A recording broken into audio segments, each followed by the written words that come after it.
स्वागत है आपका अपना चैनल आ विद्या में। और आज हम इस वीडियो में पढ़ने वाले हैं कक्षा 12वीं का पॉलिटिकल साइंस, जो कि सेकंड बुक का चैप्टर सेकंड है। और इस चैप्टर का नाम है एक दल के प्रभुत्व का दौर। ये इस चैप्टर का पार्ट थर्ड है, यानी कि लास्ट पार्ट है। अगर आपने पार्ट 1 पार्ट 2 नहीं देखा है तो यहाँ आई बटन पर क्लिक करके देख सकते हैं। तो चलिए स्टार्ट करते हैं आज की इस वीडियो को। उससे पहले आपसे छोटी सी गुजारिश है कि वीडियो को लास्ट तक देखिएगा और चैनल पर पहली बार आए हैं तो सब्सक्राइब कर दीजिएगा। पहला टॉपिक हमारे सामने आता है सोशलिस्ट पार्टी का विभाजन, यानी कि सोशलिस्ट पार्टी का विभाजन कैसे हुआ, किस प्रकार से हुआ।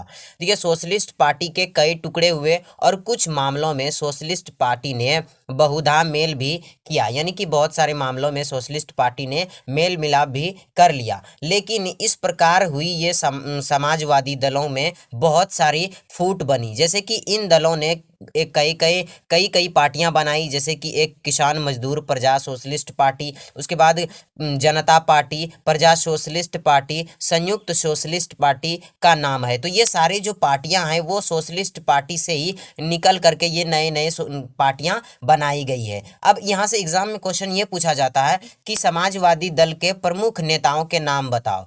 तो देखिए यहाँ पे है कि जयप्रकाश नारायण, अच्युत तटवर्धन, अशोक मेहता, आचार्य नरेंद्र देव, राम मनोहर लोहिया, एम.एस. जोशी। ये सब जो नेता थे ये समाजवादी दलों के नेताओं में प्रमुख थे, यानी कि इन सब नेताओं को समाजवादी दलों का प्रमुख नेता माना जाता था। अब देखिए, मौजूदा दलों में समाजवादी जो पार्टी है वो, यानी कि समाजवादी विचारधारा को लेकर कौन कौन सी पार्टी सामने है। तो देखिए, जनता दल, राष्ट्रीय जनता दल, जनता दल यूनाइटेड, जनता दल सेक्युलर पर सोशलिस्ट पार्टी की छाप है। यानी कि ये सारी पार्टियां जो है वो क्या है, समाजवादी पार्टी से ही प्रभावित है, यानी कि ये इसे समाजवादी विचारधारा अच्छा लगता है, इन सब पार्टियों को ये प्रभावित है इससे। और इन सभी पार्टियों ने सोशलिस्ट पार्टी की छाप लगा रखी है। तो इससे ये जाहिर होता है कि ये सारी पार्टियां जो है वो सोशलिस्ट पार्टी को फॉलो करते हैं। तो यहाँ से हमारा जो पहला टॉपिक था सोशलिस्ट पार्टी का विभाजन, ये कंप्लीट हो जाता है। उसके बाद अगले टॉपिक पर हम बढ़ते हैं। अगला टॉपिक हमारे सामने आता है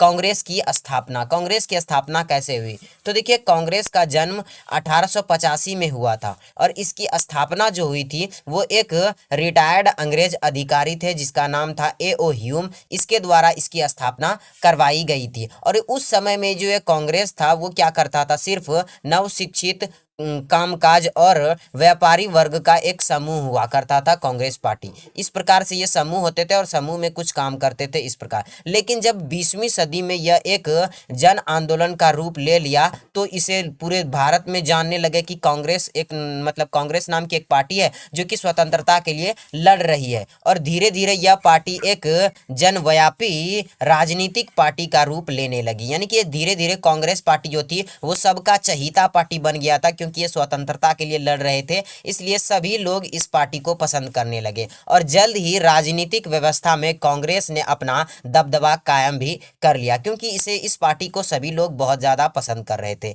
इसमें सभी विचारधाराओं के लोग शामिल थे, जैसे कि क्रांतिकारी हो जाए, गर्मपंथी, नरमपंथी, दक्षिणपंथी, वामपंथी, राजनीतिक विचारधाराओं के लोग शामिल थे, यानी कि हर प्रकार के राजनीतिक विचारधाराओं के लोग इस पार्टी में शामिल थे। यानी कि चाहे वो अमीर हो, गरीब हो, किसान हो, मजदूर हो, कोई फर्क नहीं पड़ता था, सभी लोग कांग्रेस में शामिल हुए होते थे और राष्ट्रीय आंदोलन में भाग लेते थे। तो इस प्रकार कांग्रेस पार्टी की स्थापना हुई और इस प्रकार से लोगों ने इसे पूरे भारत में जाना कि कांग्रेस नाम की कोई पार्टी है जो कि हमारे लिए, यानी कि स्वतंत्रता के लिए लड़ रही है। उसके बाद आगे आता है कम्युनिस्ट पार्टी ऑफ इंडिया। अब ये कम्युनिस्ट पार्टी ऑफ इंडिया के बारे में यहाँ पे थोड़ा सा हम जान लेते हैं। रूस के बोल्शेविक क्रांति, यानी कि रूस में एक बोल्शेविक क्रांति हुई थी जो कि 1920 में हुई थी।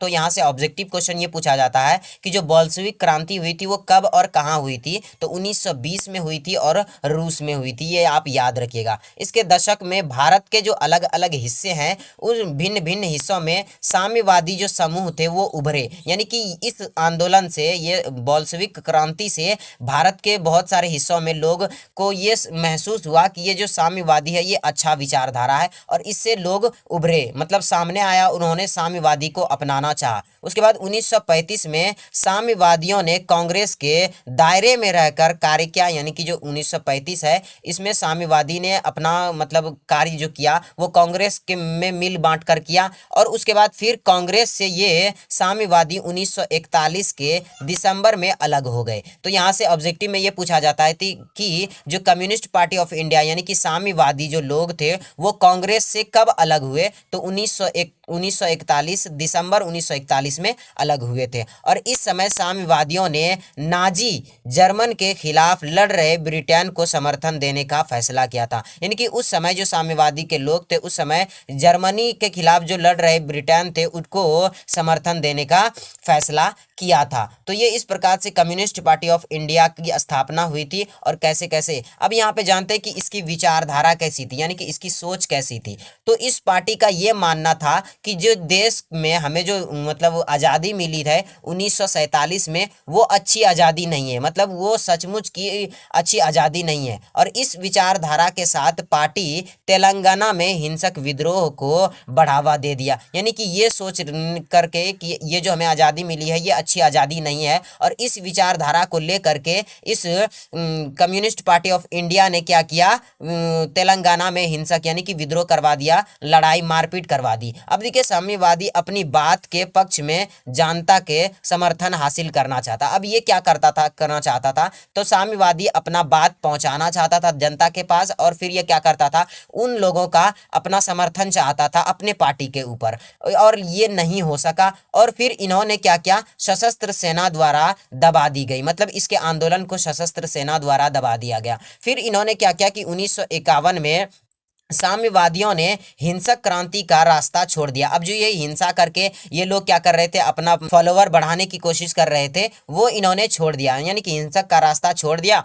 और आने वाले आम चुनाव में इन्होंने भाग लिया, जो पहले आम चुनाव थे उनमें इन्होंने भाग लिया। और पहले आम चुनाव में भारतीय कम्युनिस्ट पार्टी ने 16 सीटें जीती थी, जो कि आप जानते हैं 16 सीटें जीती थी। और ये दूसरे नंबर पर आई थी, वह सबसे बड़ी विपक्षी पार्टी बनी थी, क्योंकि दूसरे नंबर पर जो आई थी वो कम्युनिस्ट पार्टी ऑफ इंडिया ही थी। ठीक है, तो भारतीय कम्युनिस्ट पार्टी जो थी वही 16 सीटें लाकर दूसरे नंबर पर आई थी। और इस दलों को ज्यादा समर्थन आंध्र प्रदेश, पश्चिम बंगाल, बिहार, केरल इन सब जगहों पर मिला था। और इस पार्टी के जो प्रमुख नेता थे वो थे A.K. गोपालन, S.A. डोंगे, नंबूरीपाद, P.C. जोशी और अजय घोष और सुंदरिया के नाम लिए जाते हैं। तो ये सारे जो थे वो भारतीय कम्युनिस्ट पार्टी ऑफ इंडिया के ये क्या थे, प्रमुख नेता लोग थे। तो यहाँ से ये वीडियो समाप्त होता है। वीडियो पसंद